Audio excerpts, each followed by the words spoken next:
FD cinemas viewers எல்லாருக்கும் ஒரு hi hello வணக்கம். இன்னைக்கு வந்துட்டு நம்ம கூட யார் இருக்காங்க அப்படின்னு சொல்லி பாத்தீங்கன்னா ஒரு சூப்பரான வைப்ரண்ட் டீம் தான் வந்து நம்மளோட உட்காந்துருக்காங்க. அஸ்திரம் படத்தோட க்ரூ தான் வந்து நம்மளோட இருக்காங்க. அஸ்திரம் படத்தோட ட்ரைலர் நீங்க பாத்திருப்பீங்க. ஸோ அதை பத்தி நிறைய விஷயம் வந்துட்டு நம்ம க்ரூ மெம்பர்ஸ் கிட்டே வந்துட்டு கேட்டு தெரிஞ்சுக்க போறோம். அவங்க நம்ம வெல்கம் பண்ணிடலாம். ஹாய் சார், ஹாய் மேம், எல்லாரும் எப்படி இருக்கீங்க? நல்லா இருக்கும். ஸோ அஸ்திரம் படத்தோட ட்ரைலர் பார்த்தோம், ரொம்ப இன்ட்ரெஸ்டிங்கா இருந்தது. ஒரு த்ரில்லர் படம், ஒரு சைக்கோ த்ரில்லர், லைக் இது எப்படி அப்படிங்கறதே வந்துட்டு கெஸ் பண்ண முடியல. பட் ஏதோ ஒரு த்ரில்லர் படம் அப்படிங்கிறது மட்டும் நல்லாவே வந்து தெரியுது. சார் ஷாம் சார், நீங்க சொல்லுங்க, எப்படி நீங்க இந்த படத்துக்குள்ள முதல்ல வந்தீங்க? அது அரவிந்த் வந்து த்ரூ ஃபேஸ்புக் என்னை வந்து ரீச் பண்ணாரு. ஓகே. பொதுவா அந்த மாதிரி மெசேஜஸ் நானும் என்கரேஜ் பண்ண மாட்டேன். ஏன்னா சில பேர் சும்மா பேசுறதுக்காகவோ இல்லைன்னா ஏதாவது ஒரு சின்ன விஷயத்த ஒரு எக்ஸ்பீரியன்ஸ் இல்லாம இந்த கதையை நான் வச்சிருக்கேன் சார்லாம் பேசுவாங்க. ஸோ பட் அந்த பர்டிகுலர் டே என்னன்னு தெரியல, அதுதான் டைமான்னு தெரியல. அந்த டைம்ல நான் என்னோட மெசேஜஸ் தான் பார்த்து எல்லாருக்கும் ரிப்ளை பண்ணிட்டு இருக்கும் போது அரவிந்த் ராஜகோபாலோட நேம்ல, சார் ஐம் அ டைரக்டர், இந்த மாதிரி ஒரு கதை வச்சிருக்கேன் சார், நீங்க நடிச்சா நல்லா இருக்கும், உங்களை சந்திக்கணும். அந்த அந்த வார்த்தைகள்ல ஒரு நல்ல கிளாரிட்டியான ஒரு விஷயம் சுத்தி வச்சு பேசாம டைரக்ட் டு தி பாயிண்ட். அப்போ நான் என்ன சொன்னேன்னா, அரவிந்த் உங்க நம்பர் அனுப்புங்க. ஓகே. ஒரு 2 டேஸ்க்கு அப்புறம் நான் கால் பண்ணேன். ஓகே. கால் பண்ணிட்டு என்ன பண்ணிருக்கீங்க, ஏது பண்ணிருக்கீங்க? இல்ல சார் நான் ஷார்ட் ஃபிலிம் பண்ணிருக்கேன், இந்த மாதிரி டைரக்ட் பண்ண போறேன், அவனுக்கு ஒரு 1.5 hours டைம் கொடுங்க. ஐ திங்க் மண்டே ஒரு ஃப்ரைடே பேசினேன், மண்டே வர சொன்னேன். ஓகே. வரும்போது ஜெகன் கூட வந்தாப்புல, ஒரு writer cum story screen play அவர் வந்துட்டு ஜெனரலாக பேசிட்டு கதையை கேட்போம் அப்படின்னு சொல்லி கேட்கும்போது ரொம்ப இன்ட்ரெஸ்டிங்காக இருந்தது. ஆக்சுவலாக ஓகே, இன்ட்ரெஸ்டிங்காக இருந்தது ஒன்று. ரெண்டாவது, there was lot of clarity in the screenplay and narration. Okay. அப்புறம் எனக்குள்ளேயே ஒரு டவுட், படம் பண்ணதுலயே என்ன பண்ண போறாங்க பசங்க அப்படின்லாம் ஒரு டவுட் தான் இருந்தது. பட் இவங்களோட ஸ்ட்ரென்த் என்ன அப்படின்னா, they learn things very quickly. Okay. இந்த டீமே, ஜெகனா இருக்கட்டும், அரவிந்தா இருக்கட்டும், இவங்க கூட இருக்கிற விஜய், பிரசன்னா, பாலாஜி, விக்னேஷ், எல்லாருமே very very well knowledge persons. Okay. இவங்கள்ட்ட இந்த படத்தை ஃபர்ஸ்ட் டே போகும்போது நான் ஒரு சின்ன டவுட்டா தான் போனேன், சரி இவங்க என்ன பண்ணுவாங்கன்னு பார்ப்போம் அப்படின்ட்டு. But to my surprise, to my shock, ஒரு 5 படம் பண்ண ஒரு டைரக்டர் எவ்வளவு ப்ரொஃபஷனலா, எவ்வளவு ஆர்கனைஸ்டா, எவ்வளவு டிசிப்ளினா இருப்பாங்களோ அந்த மாதிரி இந்த டீமும் அப்படிதான் இருந்தாங்க. அப்படிதான் இந்த படத்தை எக்ஸிக்யூட்டும் பண்ணாங்க. ஓகே. சோ எனக்கு வந்து ஃபர்ஸ்ட் டே நான் 2 சீன் நடிச்சதுக்கு அப்புறம் ரிலாக்ஸ் ஆயிட்டேன். நம்ம எங்கேயோ தலைவலி எடுக்க மாட்டோம், கிளாரிட்டியா இருக்காங்க. அவங்க சொன்னதை மட்டும் நம்ம நடிச்சுட்டு, அஃப்கோர்ஸ் நம்மளோட இன்புட்ஸ் இருக்கும், அவங்களோட இன்புட்ஸ் இருக்கும், இம்ப்ரோவைசேஷன்ஸ்லாம் நடக்கும். பட் எண்ட் ஆஃப் த டே ஒரு நியூ டைரக்டரோட ஒர்க் பண்றேன் அப்படிங்கிற எனக்கு எந்த கட்டத்திலயும் ஃபீலிங்கே வரல. ஓகே. அதே மாதிரி நம்ம ப்ரொடியூசர் பத்தி சொன்னோம், சண்முகம் சார், அவரு தனா சண்முகம் மணி சார் வந்து நான் வந்து தனா சார் தான் கூப்பிடுவேன். எனக்கு அவர்கிட்ட எனக்கு ரொம்ப பிடிச்ச விஷயம், ரொம்ப ஹைலி ரெஸ்பெக்டடா நான் அவரை பார்த்திருக்க ஒரு விஷயம் என்னன்னா, எவ்ரிடே ஷூட்டிங் ஸ்பாட்ல ஃபர்ஸ்ட் ஆள் அவங்க நிப்பாரு. ஓகே. எல்லாத்தையும் கவனமா பாப்பாரு. ஆர்ட் டிபார்ட்மெண்டா இருக்கட்டும், எந்த டிபார்ட்மெண்டா, ப்ரொடக்ஷனா இருக்கட்டும், இந்த கேமரா எல்லாமே கரெக்டா இருக்கா, கரெக்டா பயன்படுத்துறாங்களா, அரவிந்த் கேட்ட எல்லா விஷயத்தையும் வந்து ப்ரொவைட் பண்ணி கொடுத்திருக்காரு. அந்த இடத்துல சில இடங்கள்ல வந்து இது வேணாம், அது வேணாம், எல்லாமே இருக்கும், அதுதான் சினிமா. பட் இந்த கதைக்கு என்ன தேவையோ எல்லாத்தையும் அலாட் பண்ணி, சூப்பர்வைஸ் பண்ணி, எல்லாருக்கும் வந்து அந்த டே வந்து பேட்டாவை கிளியர் பண்ணதுக்கு அப்புறம் தான் he goes back to his room. Okay. அதாவது ஒரு சொல்லுவாங்க, என்னோட வேர்வை காயத்துக்குள்ள என் சம்பளம் கிடைச்சிடணும். அந்த மாதிரி சார் வந்து அன்னைக்கு வேலை செஞ்சவங்க எல்லாருக்குமே அப்படியே 6:30 மணி 7 மணிக்கு பேட்டா கிளியர் பண்ணி எல்லாரும் சந்தோஷமா இருங்க, நாளைக்கு வாங்க அப்படின்னு சொல்லி. ஆமா, அந்த மாதிரி ஒரு ப்ரொடியூசர். அப்புறம் அஃப்கோர்ஸ் நம்ம நியூ கமர் ரஞ்சித் சாரோட பையன் தான். ஓகே. நம்ம எல்லாருக்குமே ஒரு இது இருக்கும், புது பையன், பெரிய ரோல், இம்பார்ட்டன்டான ரோல், கரெக்டா பண்ணிடுவானா அப்படிலாம் இருக்கும். நான் ஃபர்ஸ்ட் டைம் கேட்கும்போது, ரஞ்சித் கொஞ்சம் ஹோம்ஒர்க்லாம் பண்ணிடுப்பா, ஒர்க் ஷாப்லாம் பண்ணிடுப்பா அப்படின்னாரு. பட் ஒர்க் ஷாப் பண்ணாரு, ஹோம்ஒர்க் பண்ணாரு. ஃபர்ஸ்ட் டே நடிச்சோம், செகண்ட் டே நடிச்சோம். எனக்கு என்ன ஒரே ஒரு விஷயம் உணர்ந்தேன் அப்படின்னா, ஃபோக்கஸ்டா இருக்காப்ல. ஓகே. எதோ ஓவராகவும் பண்ணிடக்கூடாது, அது இன்னும் கம்மியா என்ன தேவையோ அதை பண்ணணுங்கிற கவனத்துல இருக்காருங்கிறதுல நான் ரொம்ப ஹாப்பியா இருந்தேன். நீங்க படம் பார்ப்பீங்க, எஸ் ரொம்ப நீட்டா ஒரு ரோலை எக்ஸிக்யூட் பண்ணியிருக்காரு. As the director conceived, okay as he has extracted, ரொம்ப பியூட்டிஃபுல்லா பண்ணியிருக்காங்க. அப்புறம் நம்ம ஹீரோயின் மிஸ் நிரா மேம், இவங்க லேரி மியூசிக்ல வந்து ஒரு நியூ ஆல்பம் லான்ச் ஆச்சு. அதுக்கு ஒரு கெஸ்டா நானும் இன்வைட்டடா இருந்தேன். நான் லேரி பீப்புள் எனக்கு நல்லா தெரியும். அங்க ஒரு ஆல்பமை பார்க்கும்போது ரொம்ப வைப்ரண்டான ஒரு பர்சனாலிட்டி, எனர்ஜெட்டிக்கா இருந்தாங்க. ஓகே அப்புறம் அரவிந்த் எல்லாருமே லுக்கிங் ஃபார் ஹீரோயின்ஸ் அப்படிலாம் இருக்கும்போது அரவிந்த் சொன்ன இந்த மாதிரி நீ போதும்னு ஒரு ஆல்பம் லான்ச் போனேன், நீங்க வேணா பாருங்க அந்த யூடியூப்ல, உங்களுக்கு இந்த ரோலுக்கு இவங்க கரெக்டா இருந்தா மட்டுமே கூப்பிட்டு பேசுங்க, வில் see somebody. அரவிந்தா பார்த்தாரு, சார் நம்ம ரோல் கரெக்டா இருப்பாங்க சார், பேசி பார்ப்போம், ஆனா சம்பளம் தான் என்ன சொல்லுவாங்கன்னு தெரியல. எடுத்தோடனே வந்து 2 கோடி கேட்டாங்க. அரவிந்த் ஹார்ட் அட்டாக் வந்துருச்சு, படத்துல பாதி பட்ஜெட் கதையை கேட்கணும்னு சொன்னாங்க. கதையை நாம பாக்கும்போது அப்படி கேக்குற மாதிரி இல்லையே, 5 கோடி கேட்பாங்க. ஸோ அரவிந்த் சார் போய் பார்த்துட்டு நரேஷன் கொடுத்துட்டு, இந்த படத்துல நானும் பார்ட்டா இருக்கணும் சார், எனக்கு எந்த சம்பளம் கொடுத்தாலும் நான் ஹாப்பியா நினைச்சு கொடுக்குறேன்னு சொல்லி அவங்களுக்கு கொடுத்த வேலையை பியூட்டிஃபுல்லா ஜஸ்டிஃபை பண்ணாங்க. சார் அஸ்திரம் வந்து இப்ப எப்படி எல்லார்கிட்டயும் வந்து போயிருக்கு அப்படிங்கறத வந்து கேட்டோம். சோ உங்களுக்கு அஸ்திரம் எப்படி சார் வந்தது? கொரோனால நீங்க எழுத ஆரம்பிச்சீங்க.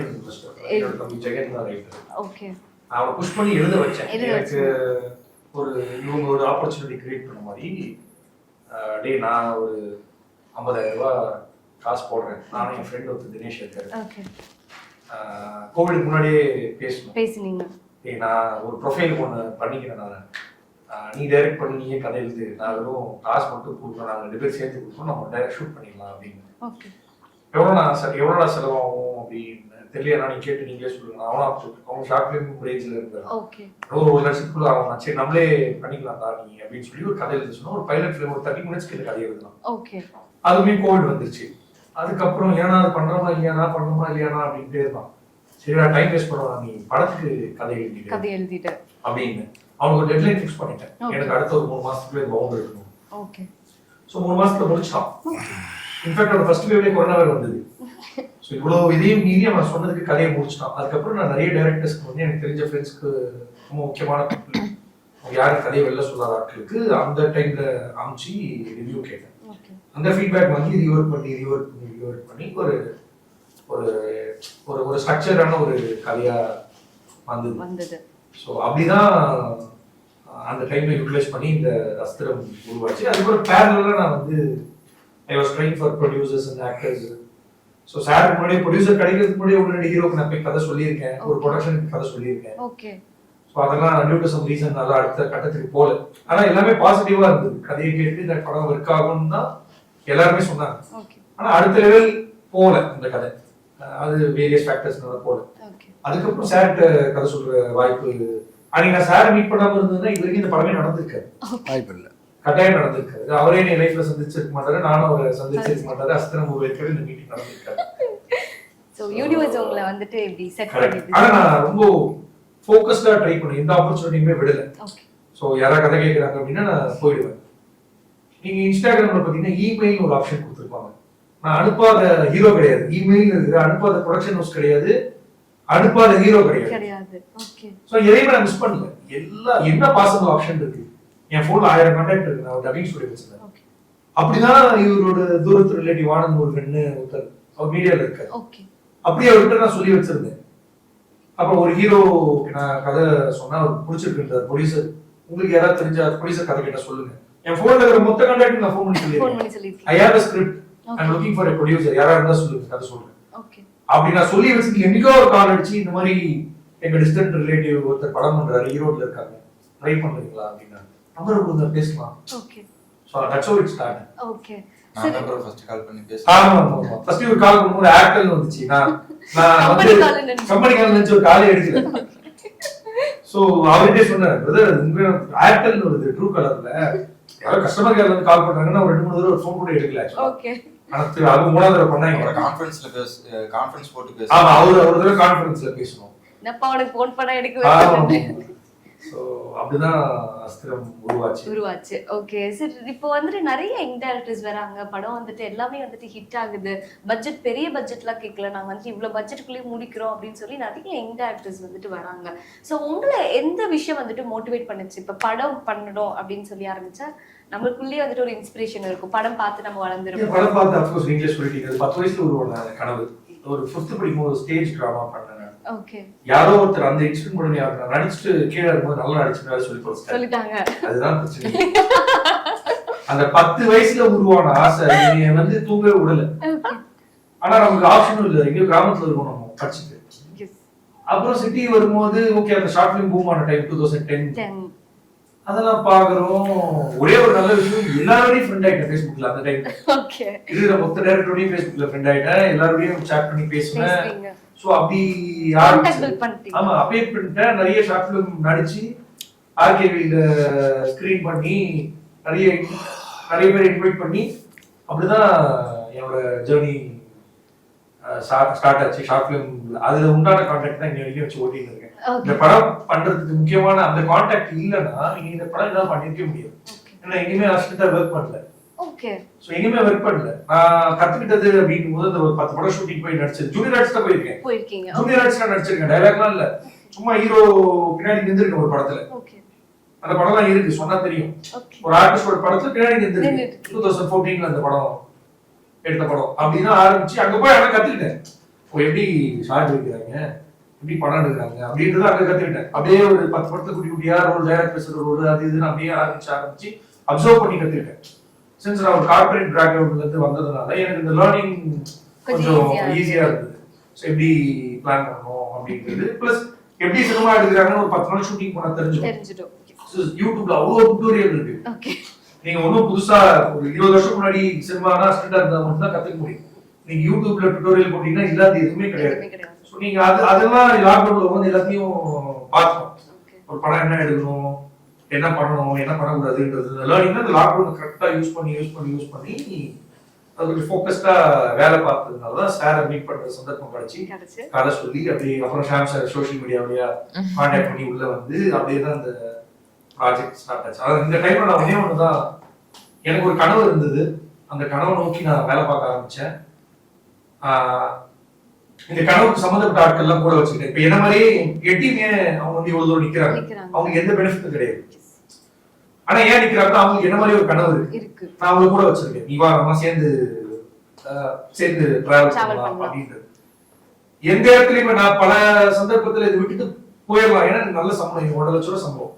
நான் வேலை பார்த்துட்டு எனக்கு ஒரு நான் போய் அப்ராட் ட்ரை பண்ணி நான் ஆன்சைட்ல போய் செட்டில் ஆயிருப்பேன். என்ன வேணா, ஆனா எதுவுமே நான் ட்ரை பண்ணல. என்ன நான் ப்ரமோஷன் எதுவுமே நான் வேணாம். ஆனா எனக்கு ஏன்னா இதுதான் லைஃப் நான் முடிவு பண்ணிட்டீங்க. அது ஏதோ எனக்கு மாசம் சர்வைவலுக்கு ஒரு காசு வந்தா போதும் அப்படின்றதுதான் நான் ரொம்ப தெளிவா ஃபிக்ஸ் பண்ணிட்டேன். அப்படின்னும் போது இது ஏன் ஒரு டைம் எடுத்து நான் பேசுறேன் அப்படின்னா, என்னைய மாதிரி ட்ரை பண்ற யாரும் குவிட் பண்ணிடாதீங்கன்னு சொல்றேன். Never quit. கண்டிப்பா சார். ஏன்னா இப்ப நிறைய யங்ஸ்டர்ஸ் வந்துட்டு 2 வருஷம் ட்ரை பண்ணிட்டு எனக்கு லைஃப்ல ப்ராப்ளம் வருது, எல்லாருக்கும் தான் ப்ராப்ளம் வருது. அதெல்லாம் மீறி ஃபைட் பண்ணி உன் பேஷனை நோக்கி போகும்போது ஆட்டோமேட்டிக்கா இந்த யூனிவர்ஸ் வந்து உங்களுக்கு கூட பாசிட்டிவான பீப்புள் இருப்பாங்க. உங்களுக்கு ஆட்டோமேட்டிக்கா அது வழிவகுக்கும்ன்றதா இந்த இன்டர்வியூ மூலமா நான் சொல்ல வரேன். ஸோ டெஃபினட்டா உங்க பேஷனை நோக்கி போங்க, அதுக்கான வேலையை பாருங்க, சின்சியரா இருங்க, கரெக்டான டீம் பீப்புள், பாசிட்டிவ் பீப்புளை கூட வச்சுக்கோங்க. இந்த யூனிவர்ஸ் உங்களோட பாத்துக்கு வழிவிடும் நான் சொல்றேன். அது என் விஷயத்துல நடக்குது அப்படிங்கும் போது எல்லாருக்குமே நடக்கும் இந்த இடத்துல சொல்லுங்க. கண்டிப்பா சார். டீமே வந்துட்டு பயங்கர பாசிட்டிவா இருக்கு. என்ன சொல்றது, ஒரு ஃபேமிலியா இருந்தோம், எங்களுக்கு எந்த இடத்துலயுமே எந்த பிரச்சனையும் இல்லை. டைரக்டர் அவர் வேலையை பார்த்தாரு, ப்ரொடியூசர் கரெக்டா எங்களுக்கு எல்லா விஷயங்களும் இது கொடுத்தாங்க அப்படின்ற மாதிரி ரொம்ப பாசிட்டிவா வந்துட்டு சொன்னீங்க. ஸோ ஒரு ஆடியன்ஸா, ஒரு நார்மல் பீப்புளா அஸ்திரம் படம் பார்க்க வரவங்களுக்கு நீங்க என்ன ஒரு டேக் அவேவா கொடுக்க போறீங்க? ஸோ 1 by 1 அப்படி ரொம்ப சிம்பிளா சொல்லிடுறேன். இந்த படம் உங்களை திருப்தி பண்ணணும்னு நான் நம்புறேன். நாங்க எங்க ஒர்க் ரொம்ப சின்சியராகவும் நேர்மையாகவும் பண்ணியிருக்கோம். ஸோ படம் உங்களை சாட்டிஸ்ஃபை பண்ணணும்னு நாங்கள் நம்புறோம். நீங்க பார்த்துட்டு ஆடியன்ஸ் பார்த்துட்டு சொன்னாங்க. சரி, ஓகே. நீங்க நான் அந்த படம் பார்க்கும்போது like after the dubbing work and all நான் அந்த படம் பார்க்கும்போது ஆஸ் அ ஆடியன்ஸாக எனக்கு ஒரு டேக் ஹோம் இருந்தது. I had something but I cannot tell it now what it இஸ்ன்னு சொல்லிட்டு. நீங்கள் படம் பார்த்தீங்கன்னா maybe after the release I talk about it. இதை ஞாபகம் வச்சு நீங்கள் கேட்டிங்கன்னா கூட I can talk about it. But கண்டிப்பாக எனக்கு இருந்தது எடுத்துகிட்டு போகிறதுக்கு வீட்டுக்கு நல்ல மெசேஜ் இருக்குது படத்தில். So it will work that way. சரி, இது வழக்கமாக சொல்கிற விஷயந்தான், ஒர்த் த வாட்ச் ஒர்த் ய மணி அப்படின்னு சொல்கிறது. பட்டு ஃபேக்டாக சொல்லணும்னா, ஆனஸ்டாக சொல்லணும்னா, இந்த யங்ஸ்டர்ஸ் டைரக்டர்ஸ் அவங்களோட உழைப்பு இதில் ரொம்ப ரொம்ப அதிகமாக இருக்குது. 6 பேரும் அரவிந்துக்காக நிறையா சாக்ரிஃபைஸ் பண்ணியிருக்காங்க. ஸோ அந்த ஃப்ரெண்ட்ஷிப் அவங்க சப்போர்ட் பண்ணது இந்த படம் வந்து கண்டிப்பாக இவங்களை கைவிடாது. இந்த படம் கண்டிப்பாக இவங்களுக்கு வந்து எந்த அளவுக்கு வெற்றிங்கிற வார்த்தையை நான் சொல்லக்கூடாது, பட் கண்டிப்பாக சக்ஸஸ்ங்கிற ஒரு வார்த்தை இவங்க லைஃப்பில் இருக்கும். சரிங்க. அஸ்திரம் தி சீக்ரெட் தயவு செஞ்சு ஓடிடில வந்துருன்றதுக்காக தியேட்டர்ல மட்டும் மிஸ் பண்ணிடுறாங்க. ஓகே, இது கண்டிப்பா தியேட்டர்ல பார்க்கக்கூடிய படம். இது ஏன் நான் சொல்ல வரேன்னா, எக்ஸ்பீரியன்ஸ் வந்து தியேட்டருக்கும் ஓடிடிக்கும் ஒரு படங்கள் பார்த்தீங்கன்னா உங்களுக்கு தெரியும் நினைக்கிறேன். ஸோ அந்த படம் நீங்கள் தியேட்டருக்கில் பார்க்கும்போது ஒரு எக்ஸ்பீரியன்ஸ் இருக்கும், ஓடிடியில் பார்க்கக்கூடிய ஒரு எக்ஸ்பீரியன்ஸ் இருக்கும். ஸோ அது நீங்கள் தியேட்டருக்கு பார்த்துட்டு செகண்ட் டைம் பார்க்கணும்னு உங்களுக்கு விருப்பப்பட்டா அப்போ ஓடிடியில் பாருங்க. ஓடிடியில் வந்தால் போதும் அப்படின்னு நினச்சிட்டு தியேட்டரில் மிஸ் பண்ணக்கூடாதுன்றது என்னோட இது. முக்கியமாக உங்களுக்கு பிடிக்கலினாலும் பார்த்துட்டு சொல்லணும் அப்படின்னு தான். அதில் நான் இப்பயும் தெளிவாகவே இருக்கேன். சத்தியமா சொல்றது ஃபேமிலிஸ் பார்க்கக்கூடிய படம் தான். Okay, correct. ஃபேமிலிஸோட பார்க்கக்கூடிய படம். தயவு செஞ்சு த்ரில்லர் படம்ங்கிறதுனால இந்த கிரைம் த்ரில்லர் ஆடியன்ஸ்க்கு பிடிக்கும், த்ரில்லர் ஆடியன்ஸ்க்கு பிடிக்கும், இன்வெஸ்டிகேஷன்காரங்களுக்கு பிடிக்கும், போலீஸ்காரங்களுக்கு பிடிக்கும், அப்படி இப்படிலாம் இல்லை. இது பக்கா ஃபேமிலி ட்ராமா.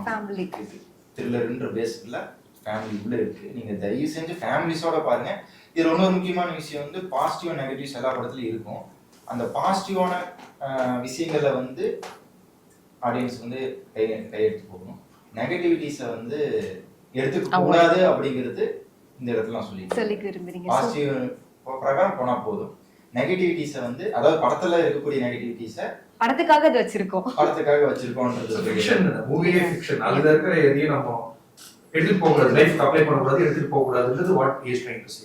ஓகே, நெகட்டிவிட்டிஸை நம்ம வந்து எடுத்துக்க கூடாது. இந்த படம் இல்ல, எல்லா படத்துக்கும் தான் சொல்றேன். ஓகே சார், நீங்க சொல்லுங்க சார். as a ப்ரொடியூசரா அஸ்திரம் உங்களுக்கு இதை கொடுக்க போகுது, நீங்க இதுக்காகவே போய் தியேட்டர்ல பார்க்கணும் அப்படின்னா என்ன சொல்லுவீங்க? அஸ்திரம் ஆல்சோ டீம் வெற்றி பெறுவதற்கு உங்களுடைய தொலைக்காட்சி மூலமாக எங்களுக்கு தெளிவான விளக்கங்களை தருமாறு கேட்டுக்கொள்கிறோம். கண்டிப்பா சார் வந்து ஸ்வீட்டா சொல்லி முடிச்சிட்டாங்க. ஸோ நீங்க பேசும்போதே படம் எப்படி இருக்க போகுது அப்படின்ற எக்ஸ்பெக்டேஷன் வந்துட்டு இன்னும் ஜாஸ்தி ஆயிடுச்சு. ஸோ கண்டிப்பா இந்த படம் வெற்றியா வந்துட்டு முடியணும் அப்படிங்கிறது தான் வந்துட்டு எங்க சார்பா இருந்து நாங்களும் வந்து வேண்டிக்கிறோம். Thank you so much. இவ்வளவு நேரம் நான் கேட்ட எல்லா கேள்வியும் ரொம்ப பொறுமையா வந்துட்டு சொல்லி ஆன்சர்லாம் வந்துட்டு பண்ணீங்க. Thank you so much. நன்றி. தேங்க்யூ. ஸோ அஸ்திரம் படம் மார்ச் 7 வந்து தியேட்டர்ஸ்ல ரிலீஸ் ஆக போகுது. ஸோ ஃபேமிலியோட பார்க்கக்கூடிய படம் அப்படின்னு சொல்லி டீமே வந்துட்டு சொல்லியிருக்காங்க. ஸோ நீங்களும் மறக்காம உங்க ஃப்ரெண்ட்ஸ் அண்ட் ஃபேமிலிஸோட தியேட்டர்ல போய் வந்து பாருங்க. இன்னொரு வீடியோல பார்க்கலாம். until it's bye from Thenmozhi. Bye.